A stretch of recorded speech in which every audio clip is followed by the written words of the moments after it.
함께 같이 감사와 영광의 박수 드리시겠습니다. 감사합니다. 네. 우리 앞에 아기들이 있으니까 너무 행복한 것 같아요. 우리 다 같이 일어나시겠습니다. 자, 우리 일어나셔서 주 하나님 지으신 모든 세계에 우리 주님 극진히 높이고 찬양하면서 오늘 예배 시작하도록 하겠습니다.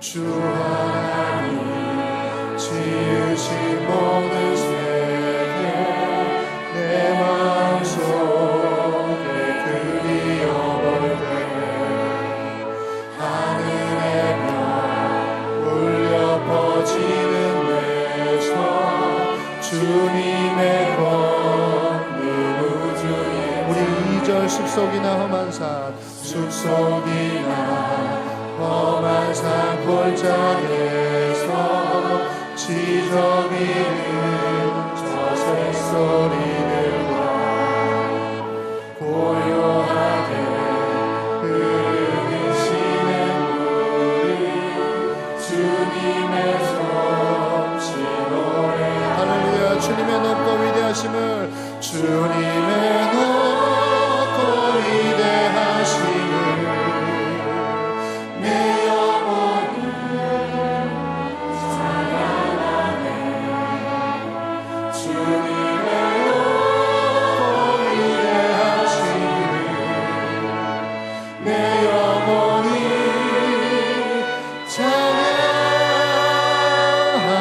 찬양하네 3절 주 하나님 주 하나님 독생자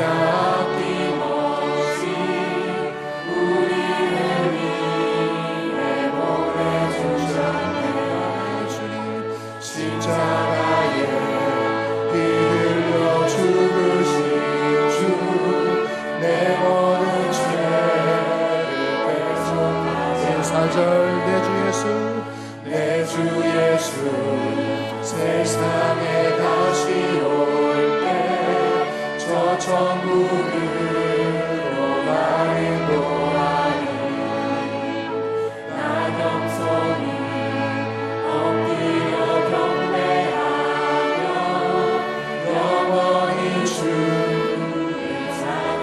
다같이 주님의 높고 위대하심을 주님의 높고 위대하심을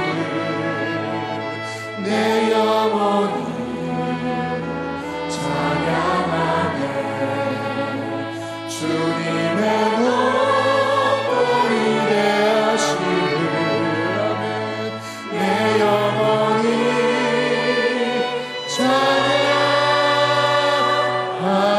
다시 한번 주님의 높고 주님의 높고 위대하심을 내 영혼이 찬양하네 주님의 높고 위대하심을 내 영혼이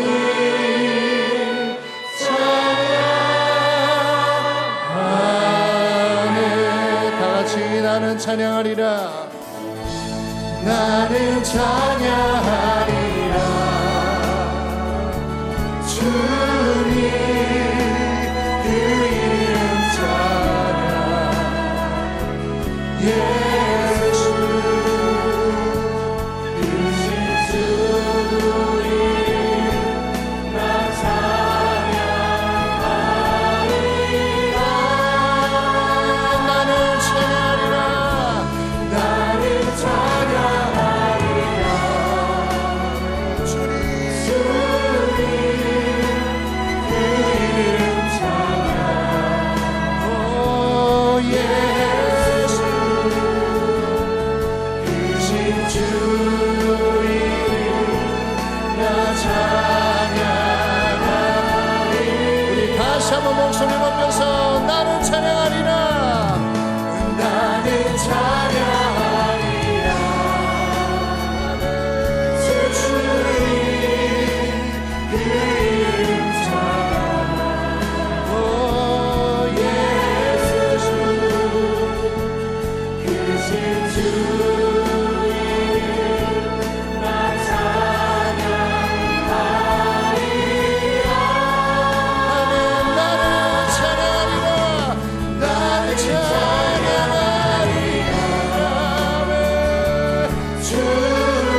나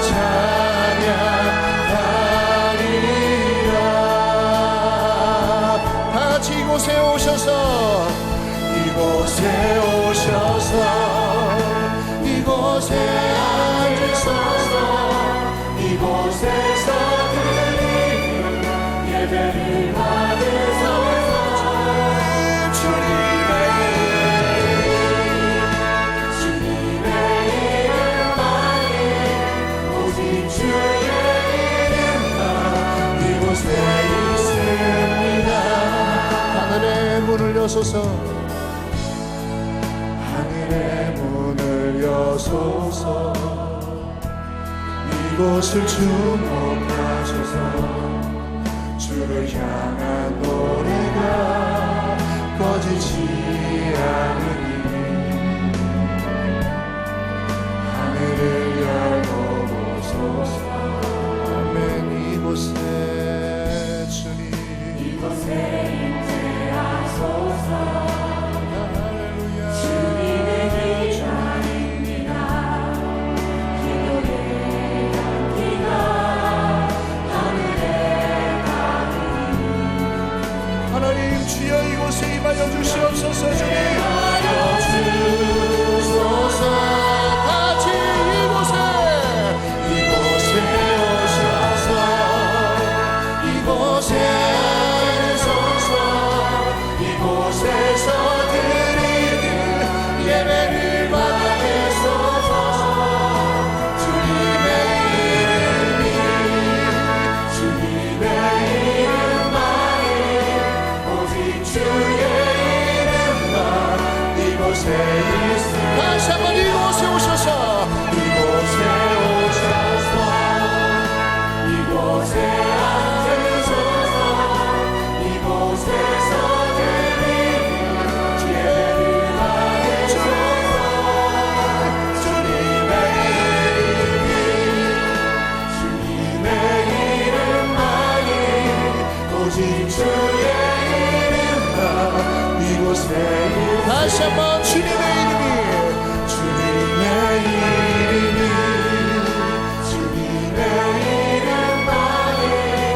오직 주의 이름만 이곳에 다시 한번 마지막으로 주님의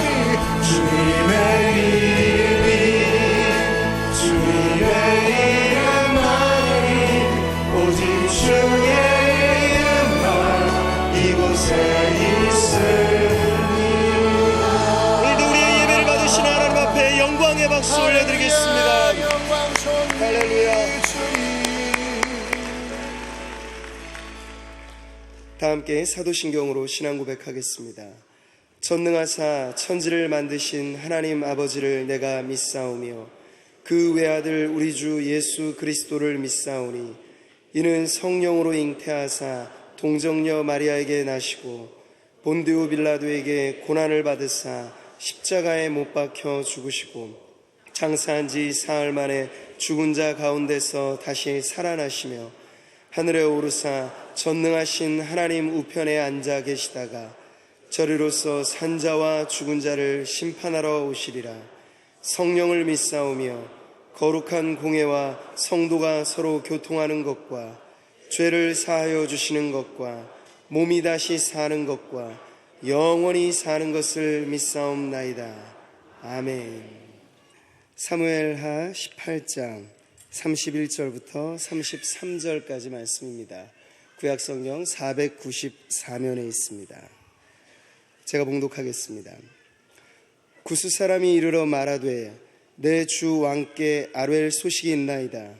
여호와께서 오늘 왕을 대적하던 모든 원수를 갚으셨나이다 하니 왕이 구스 사람에게 묻되 젊은 압살롬은 잘 있느냐? 구스 사람이 대답하되 내 주 왕의 원수와 일어나서 왕을 대적하는 자들은 다 그 청년과 같이 되기를 원하나이다 하니 왕의 마음이 심히 아파 문 위층으로 올라가서 우니라. 그가 올라갈 때 말하기를 내 아들 압살롬아, 내 아들 압살롬아, 차라리 내가 너를 대신하여 죽었다면 압살롬 내 아들아 하였더라. 아멘.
감사합니다. 감사합니다. 십계명 강해를 잠시 접고 5월은 가정의 달이기 때문에 가정에 대한 메시지를 전하려고 합니다. 특별히 오늘 시대 가정이 예사롭지 않으시죠. 아주 아슬아슬한 그런 삶을 살아가는 가정들이 많습니다. 우리 시대의 특징 가운데 하나가 근간이 무너졌다. 뿌리가 이렇게 흔들린다. 또 기준이 사라졌다. 이제 이런 얘기를 많이 하죠. 그 가운데 하나가 가정이에요. 가정이 흔들리는 정도가 아니고 오늘 우리 시대적 상황인데 가족 제도가 무너지고 있어요. 그러니까 결혼 제도, 가정의 제도라는 자체가 흔들리고 있는 거죠. 굉장히 위기의 시대를 맞고 있고 또 부부의 관계가 사랑을 유지하는 게 만만치가 않고 부모를 섬기는 것도 쉽지 않고 자녀를 양육하는 것도 매우 어려운 시대를 우리가 살고 있습니다. 자, 이런 시대 속에서 많은 후유증이 이제 우리가 앓고 있는데요. 참 우리 주변에 보아도 이전에는 이혼이라는 것이 금기어처럼 여겨졌던 시대였지만 이제는 굉장히 보편적 사회적 현상이 되었습니다. 그래서 많은 우리의 삶의 변화들이 급속하게 찾아오고 또 우리 교회 안에서도 역시 마찬가지이기 때문에 이런 가정의 달에 설교를 하는 것도 만만치 않은 주제 중에 하나가 되었습니다. 자, 우리의 가정을 하나님께서 만드신 분은 하나님이시기 때문에 이 가정은 인류 역사가 바뀌어도 또 고대 사회로부터 지금까지 모든 인류의 역사가 아무리 바뀌어도 가정은 우리의 삶의 가장 중요한 부분이고 가장 중심에 있는 것이고 아무리 많은 사람들이 흔들어 놓으려고 해도 가정의 이 제도를 흔들 수는 없을 것입니다. 그래서 이런 가정을 통한 하나님의 우리의 인생에 대한 행복 또 축복을 향한 그 계획을 이루기 위해서 오늘 우리에게 필요한 것이 무엇인가 하는 것을 살펴볼 때 오늘 우리의 건강한 가정을 세우기 위해서 첫 번째 필요한 것을 좀 찾아보기 위해서 오늘 이 본문을 선택했습니다. 자, 오늘 본문은 압살롬의 그 죽음의 소식을 듣고 슬퍼하는 다윗의 그 이야기가 나옵니다. 전후 문맥을 이해하지 않으면 오늘 이 본문은 좀 생뚱맞아 보이죠. 자, 다윗 왕가에 일어난 사건의 전말을 대충 아는 것이 필요합니다. 이 압살롬은 다윗의 여러 아들 가운데서도 다윗이 아주 총애하던 아들이었습니다. 무척이나 다른 아들보다도 더 아꼈던 아들이 바로 압살롬이에요. 그런데 이 압살롬과 다윗과의 관계가 어긋지게 되는 사건이 일어났습니다. 그것은 뭔가 하면 압살롬과는 이복 형제인 암논이 압살롬의 친누이 다말을 너무 사랑함으로 상사병에 걸리는 거죠. 그러다가 급기야는 사고를 칩니다. 그 이복 여동생인 다말을 성폭행하게 되죠. 자, 이 압살롬의 친여동생이기 때문에 분노를 한 거죠. 그 다말을 범한 이 동생인 암논을 죽이는 사건이 일어납니다.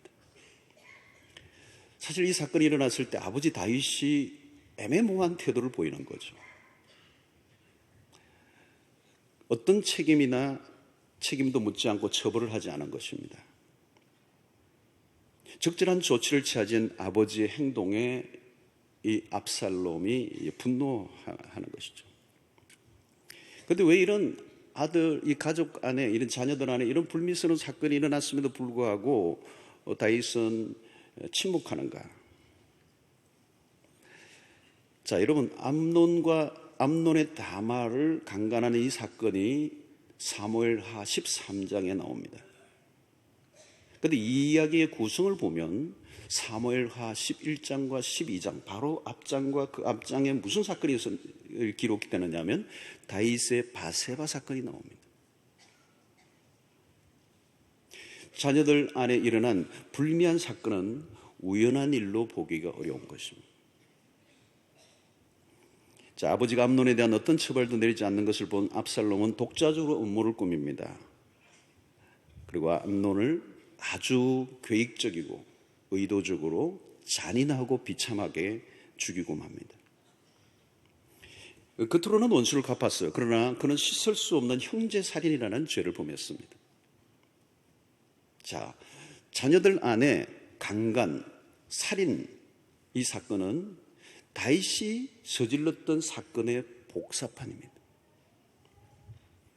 다윗과는 이미 피로 물들이며 비운의 왕가로 기울어지기 시작합니다. 암논을 죽인 그 압살롬에 대해서 아버지의 분노가 일어났죠. 그리고 이 사건으로 인하여 아버지로부터 압살롬은 내침을 받게 됩니다. 그는 마침내 왕궁을 떠나 피신하는 도망자 신세가 됩니다. 시간이 흐르고 다윗의 측근이었던 요압 장군의 간청에 의해서 압살롬이 예루살렘으로 복귀합니다. 그러나 아버지 다윗은 압살롬을 만나주지 않습니다. 압살롬은 아버지의 마음을 돌이키려고 많은 시도를 해봅니다. 사고를 치고 가출했던 아이가 집으로 돌아왔으면 아버지가 환대를 해줘야 되는데 환대를 해주지 않는 거예요. 겉으로는 용서한 것처럼 보였지만 속 마음은 용서하지 않았습니다.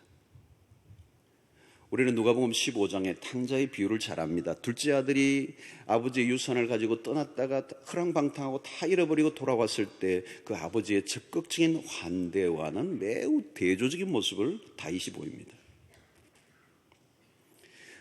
다윗은 압살롬을 진심으로 용서하지 않았습니다.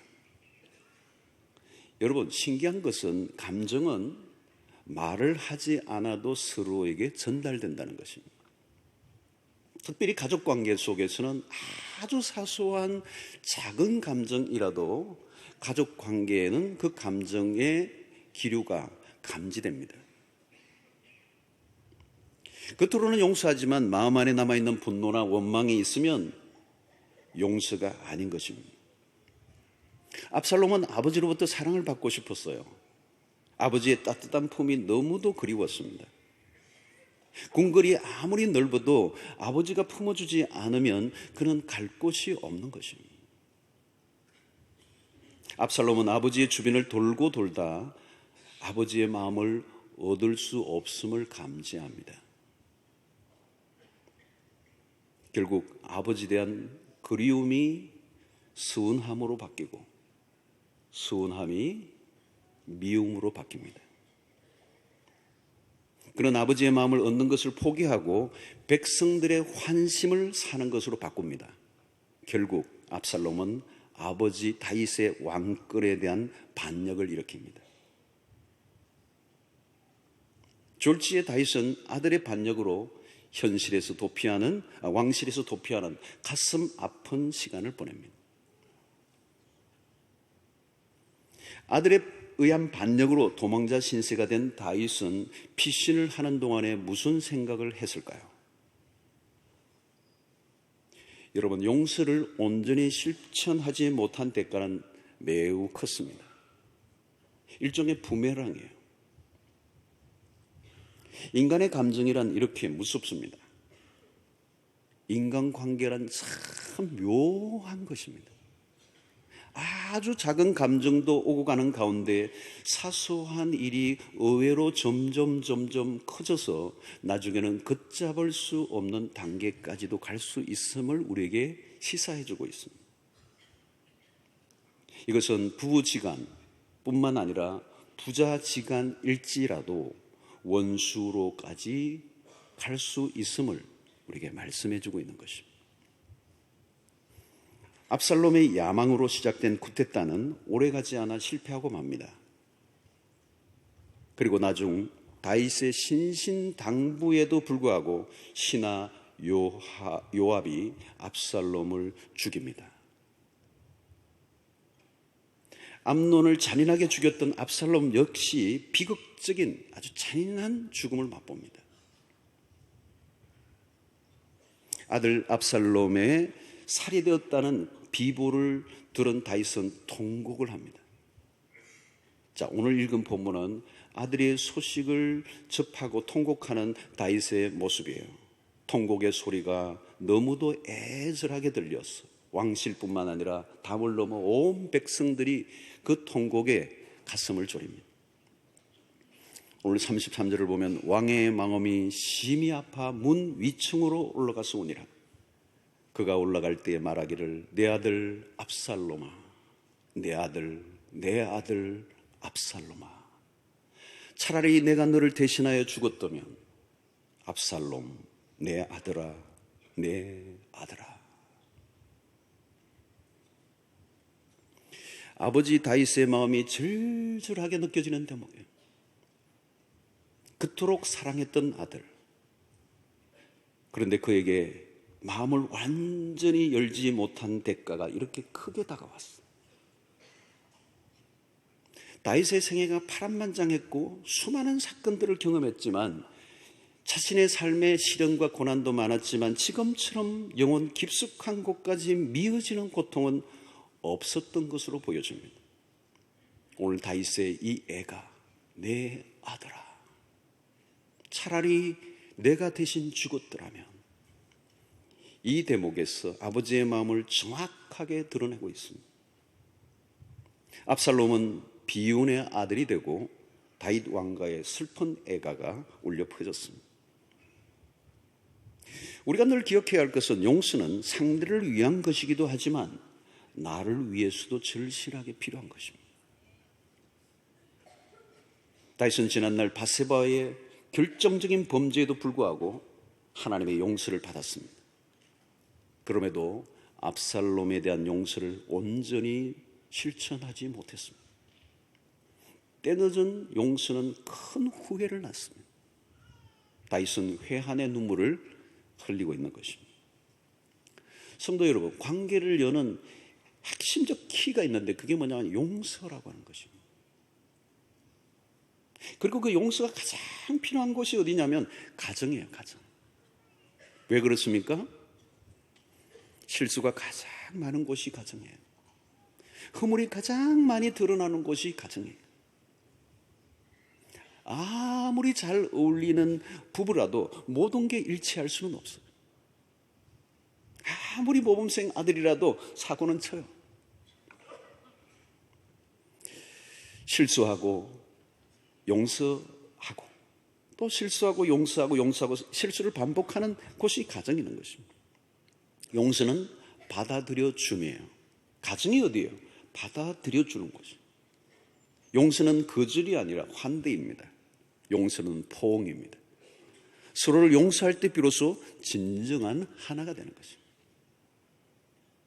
여러분, 용서를 가정에서 경험해야 바깥에 나가서도 용서할 수 있습니다. 우리 모든 연약한 존재들이에요. 나도 실수하고 상대도 실수하는 것입니다.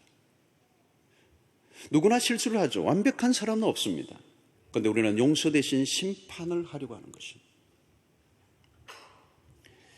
여러분, 우리의 자녀들이 부모들이 서로 용서하는 것을 보고 배울 때 그들이 그 용서의 레슨을 통하여 세상 속의 모든 인간관계의 가장 핵심적인 키인 이 용서를 실천할 수 있는 인생이 되는 것입니다. 아빠 엄마가 서로 용서하고 용서받는 모습을 보고 자란 아이는 너무도 건강하게 자라요. 용서가 너무도 자연스럽게 이루어지는 것이 그 아이들이 배울 수 있는 최고의 레슨인 거죠. 용서를 실천하지 못하면 심각한 대가를 치러야 한다는 것을 여기에 말씀하고 있는 겁니다. 용서하지 못한 후유증은 생각보다 큰 것입니다. 우리가 후회하는 지점이 어디예요? 그때 용서를 했더라면.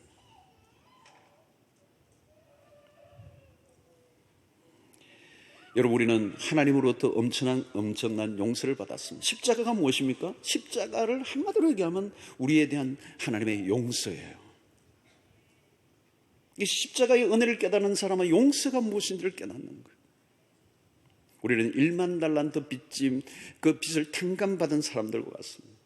하나님의 용서가 무엇인지를 경험했기 때문에 이 용서로 우리는 또 우리의 관계 안에 우리 공동체 안에 우리의 가정 안에서 실천해야 되는 거예요. 여러분, 용서는 구체적이어야 합니다. 정확해야 돼요. 두리뭉실해서는 안 되는 것입니다. 그리고 용서는 진심으로 해야 되는 것입니다. 형식적으로 용서하면 도리어 상처가 될 수가 있습니다. 다윗은 형식적으로는 용서했어요. 받아들였어요. 근데 그를 기꺼이 용서하지는 않았어요. 여러분, 십자가는 우리에게 용서가 무엇인지 아주 정확하게 보여주셨습니다. 여러분, 실수를 하더라도 용서를 받을 수 있다는 분위기가 가정 안에 있어야 돼요. 그게 복음적인 가정입니다. 우리는 끊임없이 지금도 실수하고 하나님의 용서를 받으며 살고 있어요. 지금까지 하나님의 용서가 있어서 여기까지 온 것입니다. 예수님의 제자들도 수없이 실수하지만 주님은 끊임없이 용서하시죠. 베드로뿐만 아니라 제자들이 존재하는 것은 주님의 용서의 산물들입니다. 용서가 결코 쉬운 것은 아니에요. 그러나 용서의 감정이 생길 때까지 기다리지 말고 용서를 구체적으로 행동할 때 용서의 마음도 일어난다는 사실. 이게 중요한 것은 행동이 먼저 가야 돼요. 용서의 감정이 생길 때까지 기다리면 우리는 일평생 용서 못할 수 있어요. 용서하라고 하는 주님의 말씀에 순종할 때, 행동에 옮길 때 용서할 수 있는 은혜가 우리에게 그 마음이 밀려오는 것입니다. 행동을 먼저 하면 마음이 따라와요. 신기한 것은 행동이 바뀌면 마음도 바뀐다는 것. 그게 용서에서 매우 중요한 요소입니다. 자, 그런데 여러분, 진정한 용서는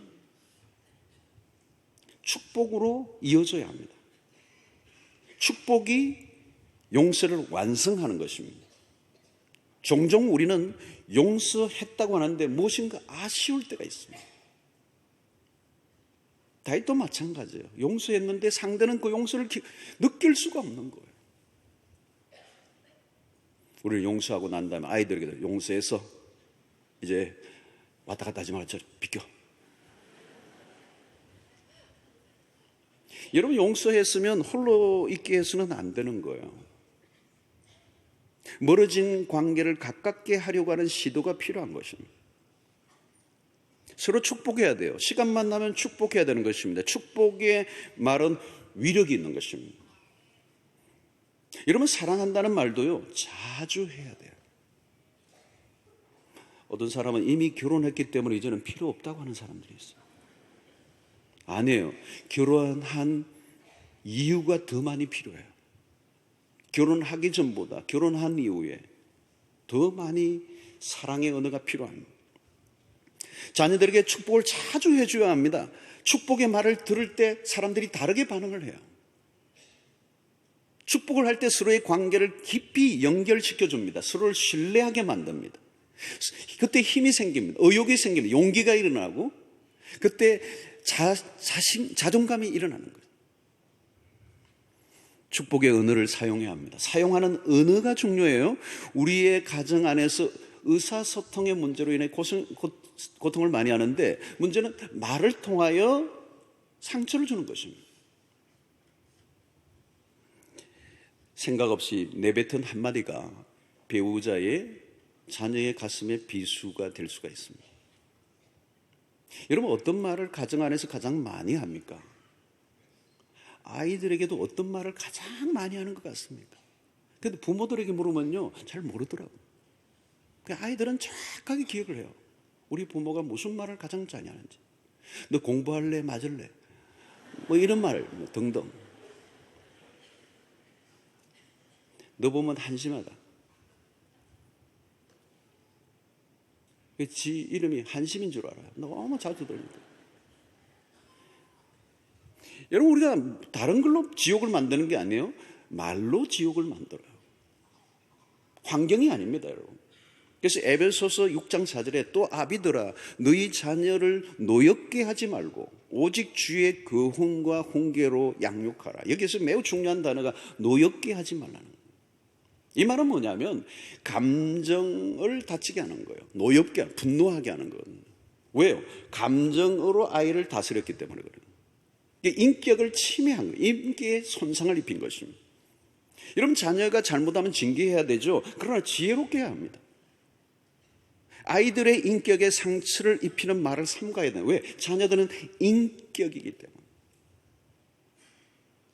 아주 어린 아이라도 인격적으로 돼야 돼요. 잘못된 말이 일평생 영향을 미칩니다. 그리스도인에게 자녀는 내 자식이 아니라 주님의 자녀잖아요. 내 마음대로 할 수가 없는 것입니다. 인간의 근원적인 갈망은 뭐냐? 사실은 축복에 대한 갈망이에요. 그게 언제 상처를 받느냐? 축복을 받고 싶은데 그 축복을 받지 못할 때 그게 상처가 되는 것입니다. 여러분, 축복하다는 말과 칭찬하다는 말의 뜻이 같은 단어예요. 같은 의미가 들어있어요. 축복하다는 말은 칭찬하다는 의미가 있어요. 축복은 칭찬이고 칭찬은 축복입니다. 아이들은 칭찬을 먹고 자라요. 충분한 칭찬을 받고 자랄 때 아이들은 건강한 자아상이 생기는 거예요. 어떤 부모들은 칭찬을 많이 하라고 그러니까 아무리 눈을 닦고 봐도 칭찬할 게 없대요. 칭찬할 게 있어야 칭찬하지. 여러분, 왜 칭찬하지 못하는가 하면 기대치가 너무 높아서 그런 거예요. 약간만 낮죠. 한국의 부모들의 기대치는 너무 높아요. 너무 높아요. 경쟁하는 문화에서 비교하다 보면 칭찬보다 책망이 나갈 가능성이 훨씬 더 많은 거죠. 우리도 모르게 언어로 아이를 학대하는 거예요. 그 아이들이 막 스트레스를 받는 거예요. 스트레스 속에 그 영혼이 짓눌려 있는 거예요. 위축되어 있는 거예요. 그게 요즘 여러분 소아 우울증 많아요. 정신과에 의뢰하는 소아 우울증이 많아요. 기대치가 높으면 칭찬보다 분노하기가 쉽습니다. 칭찬보다 책망이 더 많으면 계속 악순환이 되는 거예요. 악순환. 여러분, 상대의 잘못을 지적해 보세요. 가정 안에서 서로를 평가하는 분위기라면 그 가정은 가정이 아닙니다. 세상에서는 평가에 치여 살아도 가정 안에서는 있는 그대로 봐줘야 돼요. 아침에 일어나서 너라고 하는 존재로 나는 기뻐해요. 너가 공부를 잘하고 못하고 상관없이 너의 존재로 기뻐해요. 부모로서는 하기 힘든 얘기죠. 그래도 해야 되는 거예요, 여러분. 이걸 해야 되는 거예요. 너의 존재로. 부모의 자식으로 존재했다는 자체.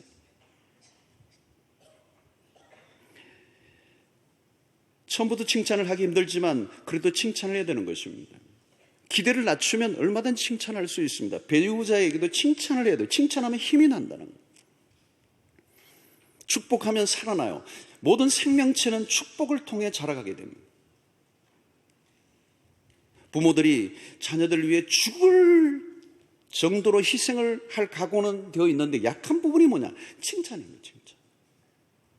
축복을 잘 못해요. 그러니까 우리 한국 부모님들이 얼마나 희생이 대단합니까? 근데 희생은 엄청나게 하는데 이 칭찬과 축복을 잘 못하는 거예요. 내가 얼마나 너를 위해서 희생하는데 막 그러면서 아이들을 억압하는 거죠. 그 아이들은 희생하지 말고 좀 덜 억압했으면 좋겠다. 우리가 금요 철학 기도회가 300~400명 정도가 중고등부 아이들이 나옵니다. 대단한 얘기예요. 대단한 얘기. 교복 입고도 오고 그러거든요. 그럼 누가 뭐 오라고 해서 온 게 아니고 자기들이 자발적으로 해서 이제 앉아있어요. 300~400명. 이제 철학을 할 때마다 그 아이들에게 늘 우리가 박수를 쳐줘요. 카메라도 더 가까이 비춰주게 하고 막 박수를 쳐줘요. 우리가 하는 일은 별로 하는 게 없어요. 박수를 쳐주는 거예요. 근데 그게 별거 아닌 것 같은데 피드백을 들어보면 그 아이들이 그게 그렇게 좋다는 거예요. 난 그 박수의 위력이 그렇게 큰 줄 몰랐어요. 근데 그 아이들이 자기들이 어른들이 이렇게 꽉 와 있는 어른들이 자기들을 향해서 집중해서 박수를 쳐주고 있는 그 뭔가 그 존재를 인정해 주는 거에 대해서 너무도 좋아하는 거예요. 너무도 좋아하는 거예요. 너무 좋아. 아이들이 자기들을 바라봐 주는 것만 해도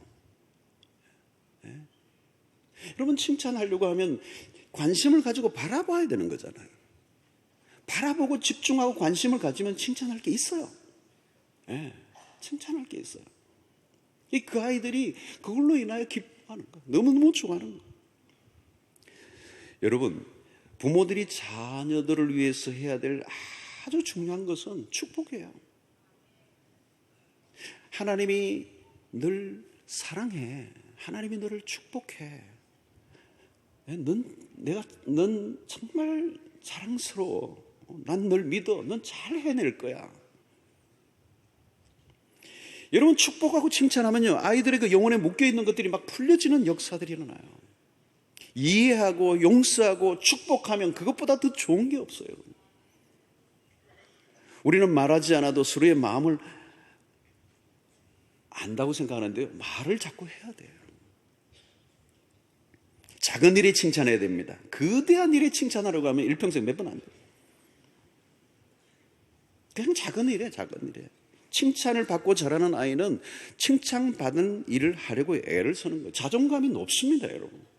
긍정적인 자아상을 갖게 된다는 거죠. 그러므로 언어를 바꿔보라는 거예요. 가정의 분위기가 금방 바뀔 거예요, 여러분. 언어를 바꾸면.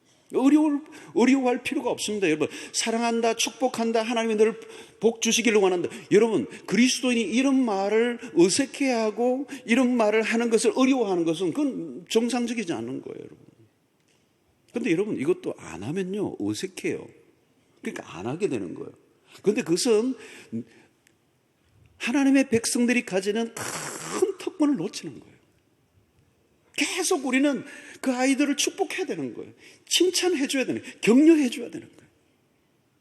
제가 가끔 얘기 나가면 어떤 꼬마가 얼마 전에 보니까 한 5살쯤 되는 꼬마인데 여자아이가 막 쫓아오더니 목사님 축복기도 해주세요 이러더라고요. 와, 얘가 집에서부터 벌써 훈련이 되는 거예요. 이게 어색하지 않은 거죠. 만나면 모르겠어요. 엄마가 그렇게 사주를 했는지 모르겠지만 들이미는 은혜가 있더라고요. 그래서 기도해 줬어요. 여러분, 어떤 아이는 하면은 막 이러는 경우가 있잖아요. 근데 사실은 이 축복을 받을 마음을 갖고 있는 거예요. 하나님의 축복을 기대하는 마음이. 여러분, 부모는 축복의 통로예요, 통로. 부모가 해야 할 가장 중요한 임무는 무슨 다른 재산을 모아주는 거나 다른 뭘 해주는 게 아니라 그 아이를 축복해 주는 거예요, 축복해 주는 거예요. 하나님의 복이 그 아이에게 임하시도록. 그러니까 시간만 나면 축복하는 겁니다. 구약의 족장들이 자손들을 축복하는 게 고유한 임무예요. 최고의 임무예요. 축복이 자녀에게로 흘러가게 하는 일보다 더 중요한 일은 없습니다. 여러분, 이것이 훈련입니다. 반복하다 보면 자연스러워지죠. 그래서 행복이라는 것은 작은 것 하나만 바꾸어도 느낄 수가 있습니다. 비판하고 정죄하고 하던 가정에서 언어만 축복의 언어, 사랑의 언어로 바꿔도 완전히 달라질 수 있어요. 얼마 전에 이여령 교수가 자기 딸 이민아 목사가 이제 고인이 됐잖아요. 근데 이 이민아 목사 딸이 이여령 교수 아버지에 대한 사랑받고 싶었던 그 감정이 채워지지 않았던 것을 이제 딸을 통하여 듣게 된 거죠. 이게 다 커버리고 이제 죽고 나니까 최근에 이제 그 이민아 딸을 기념했었던 이제 다락방 같은 거를 만들어서 땅 끝에 아이 뭐 이런 만들었어요. 그런데 거기에 이제 이여령 교수가 최근에 참여해서 이제 질문 과정에 이분은 언제나 연구하는 분이니까 그 책상에 앉아 있는 아버지죠. 자신의 이슬에 최선을 다하고 한국 최고의 지성의 상징이고 너무너무 자랑스러운, 세상적으로 보면 자랑스러운 아버지인데 언제나 이 딸이 어릴 때도 아빠 방에 자기 전에 이렇게 와서 아빠 이러면 그 딸려가가지고 안아주든지 아니면 오라 해서 안아주든지 입맞춤도 하고 쓰다듬어주고 축복을 하면 좋았는데 언제나 자기 일에 몰두했기 때문에 한 번도 그 아이를 안 안아준 거예요. 안아주질 않은 거예요. 그럼 아빠 부르면 들어가 잘 자. 그게 끝이었다는 거예요. 근데 이 어린 마음에 늘 그 아빠가 한번 안아줬으면. 그래서 이제 그 뒤늦게 깨달은 거죠. 뒤늦게 예수를 믿고 이제 하나님의 은혜를 발견하고 그 딸이 믿는 하나님을 알고, 근데 그 딸은 떠나가고, 그러면서 그 모임에서 그가 한 말이 그거예요. 어릴 때 내가 그 아이를 안아주지 못했던 거, 그 아이를 정말 가슴에 끌어안고 축복해 주지 못했던 거. 만약 그 아이가 다시 태어나고 내 인생에 다시 한번 그 장면이 온다면 나는 100번, 1000번, 10,000번이라도 안아주고 싶다. 막 그러면서 노학자가 막 가슴에 그 절절한 그 딸을 사랑하지 못했던, 온전하게 품어주지 못했던 그 마음을 후회하는 얘기를 들으면서 참 짠했어요.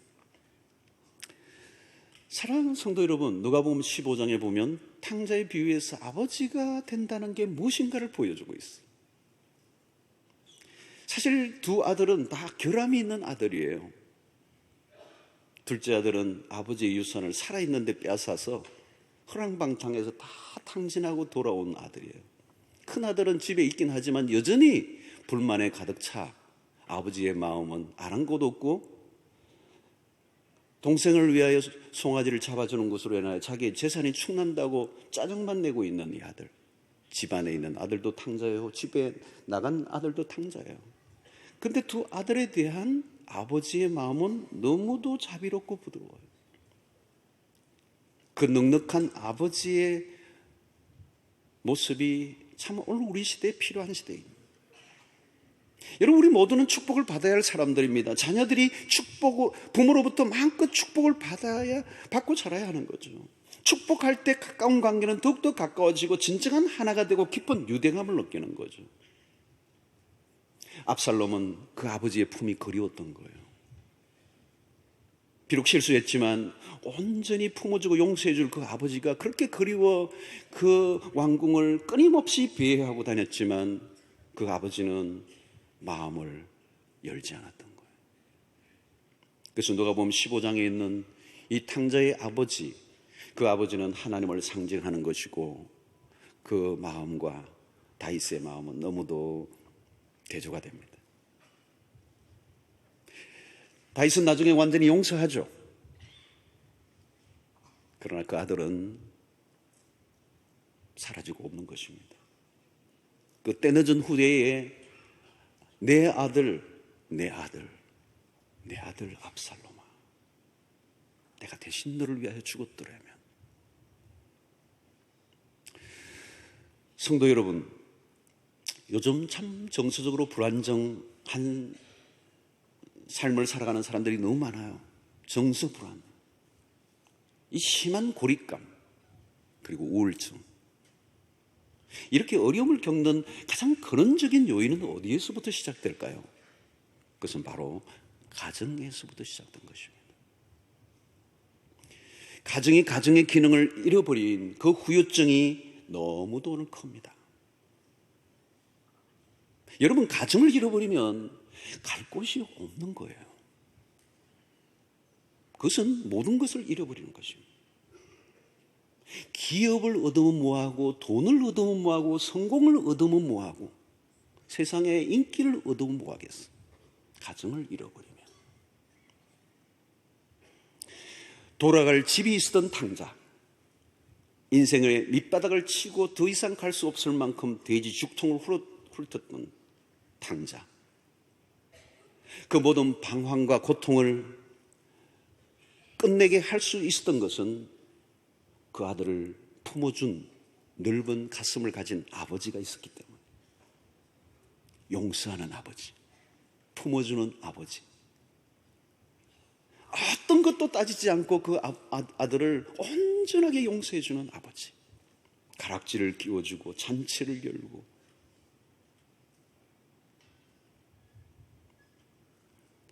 돌아갈 집이 있었던 탕자는 더 이상 탕자일 수 없어요.